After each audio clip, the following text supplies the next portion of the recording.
بسم الله الرحمن الرحيم. بسم الله الرحمن الرحيم. الحمد لله رب العالمين، والصلاة والسلام على سيد الرسل وخاتم النبيين. أما بعد، كنتم خير أمة أخرجت للناس تعمرون بالمعروف وتنهون عن المنکر. صدق اللہ العظیم. اسٹیج پر بیٹھے معزز علماء کرام اور معزز حاضرین اعظام، سب سے پہلے میں مبارکباد پیش کرتا ہوں ملک میں بسنے والے ہر غیور اہل حدیث کو، اور بالخصوص مرکزی جمعیت اہل حدیث پاکستان کی قیادت کو، کہ ایک طویل مدت کے بعد عظیم الشان آل پاکستان اہل حدیث کانفرنس کا انتہائی کامیاب انعقاد کیا گیا ہے، اور اس کانفرنس کے نتیجے میں ملک بھر میں جو بیداری اور جوش و خروش کی لہر پیدا ہوئی ہے، اس نے ہر اہل حدیث کو جگا کر رکھ دیا ہے، اور یوں محسوس ہوتا ہے کہ علامہ شہید کے وہ الفاظ سچ ثابت ہوں گے کہ یہ صدی اہل حدیث کی صدی ہے.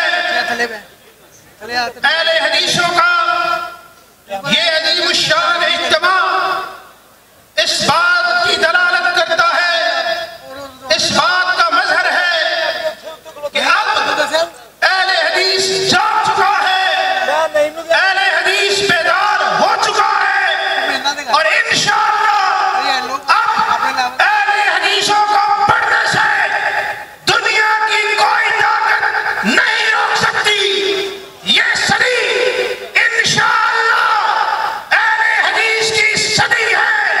اہل حدیث رب کی توحید کا پیغام لے کر، محمد عربی کا فرمان لے کر انشاءاللہ اٹھ چکے ہیں، اور اب دنیا پر چھا جائیں گے، کفر کے ایوانوں پر چھا جائیں گے.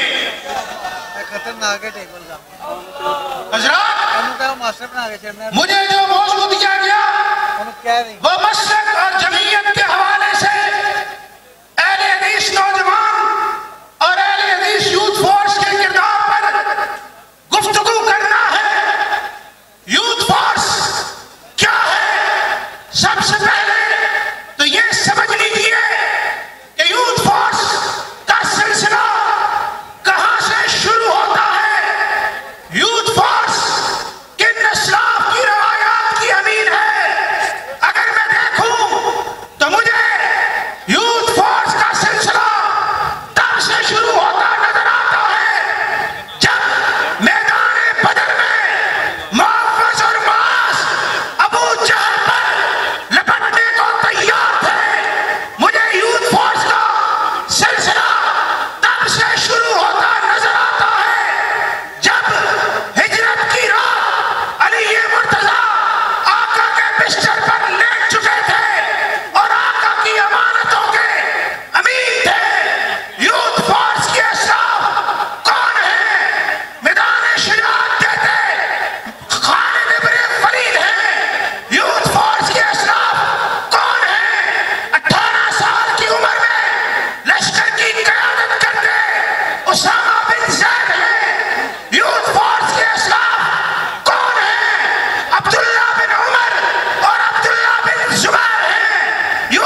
اور حضرات یہ کچھ نام جو میں نے گنوائے یہ وہ ہیں جو تاریخ کے اوراق میں محفوظ ہیں، لیکن ایسے کتنے ہی قافلہ حق کے گمنام سپاہی ہیں، اسلام کے ایسے نوجوانان ہیں جن کا ذکر تاریخ میں نہیں ہے، جن کو تاریخ کے اوراق محفوظ نہیں کر سکے، لیکن ان نوجوانوں نے جب بھی اسلام کے قلعے میں درار پڑتی دیکھی تو سیسا پلائی ہوئی دیوار بن کر اپنے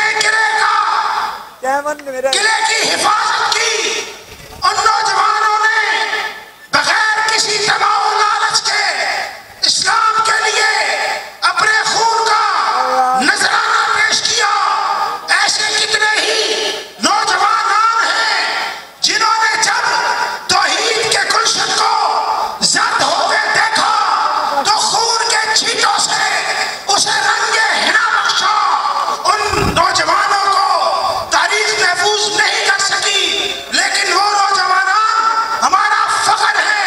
اور ماضی قریب میں آئیے، وقت ختم ہونے کے باعث بات مختصر کرتا ہوں۔ دیکھنا چاہتے ہو ماضی قریب میں کہ یوتھ فورس کا نوجوان کون ہے، یوتھ فورس کی مسلک کے لیے کیا قربانی ہے، تو بتاؤ، بتلاتا ہوں۔ مجھے یوتھ فورس کا پہلا نوجوان صدر محمد خان نجیب قلعہ لکشمن سنگھ میں خون میں لت پت نظر آتا ہے۔ مجھے 47 سال کی عمر میں خون کا نذرانہ دینے والے خطیب اہل حدیث، قائد اہل حدیث علامہ احسان الہی ظہیر شہید نظر آتے ہیں۔ مجھے حبیب الرحمان یزدانی نظر آتے ہیں۔ مجھے نوجوان رانا شفیق خان پسوری نظر آتا ہے، جس نے مسلک کے نام پر، دین کے نام پر اپنی آنکھوں کی قربانی دی۔ اور آج کی بات کروں کہ یوتھ فورس کے نوجوان نے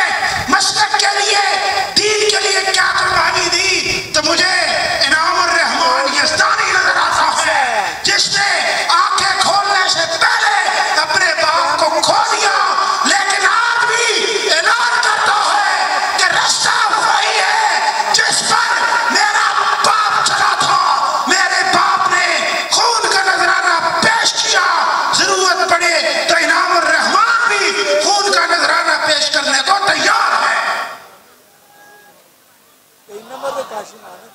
حضرات 13 سال کی عمر کا علامہ اعتصام الہی ظہیر نظر آتا ہے، جس نے 13 سال کی کم عمری میں اپنے